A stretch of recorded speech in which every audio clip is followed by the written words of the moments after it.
উদ্বোধনের মাত্র ১৬ দিনের মাথায় নতুন সেতুর পাশে সৃষ্টি হয়েছে বিশাল গর্ত। রাতভর বৃষ্টির পর মুহূর্তেই ধসে পড়ে সংযোগ সড়কের একটি অংশ।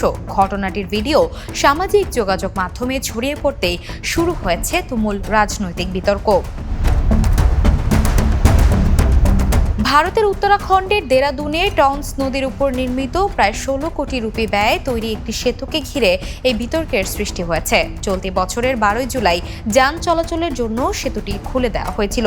তবে উদ্বোধনের মাত্র ১৬ দিনের মধ্যেই ভারী বর্ষণের পর সেতুর সংযোগ সড়কের একটি অংশ ধসে পড়ে। সামাজিক যোগাযোগ মাধ্যমে ভাইরাল হওয়া ভিডিওতে দেখা যায় সেতুর এক প্রান্তের কাছে বিশাল একটি গর্ত তৈরি হয়েছে। প্রবল স্রোতে ফুলে ওঠা নদী, টানা বৃষ্টি এবং ধসে যাওয়া অংশের কারণে দেরাদুন পাউন্টা সাহিব মহাসড়কে যান চলাচল ব্যাহত হয়।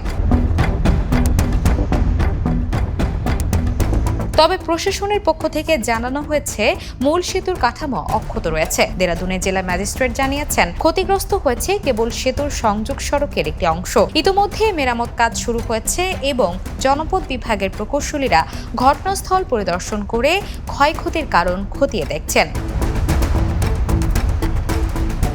ঘটনাটি সামাজিক যোগাযোগ মাধ্যমে ব্যাপক আলোচনার জন্ম দিয়েছে। অনেকেই নতুন অবকাঠামো নির্মাণের মান নিয়ে প্রশ্ন তুলেছেন।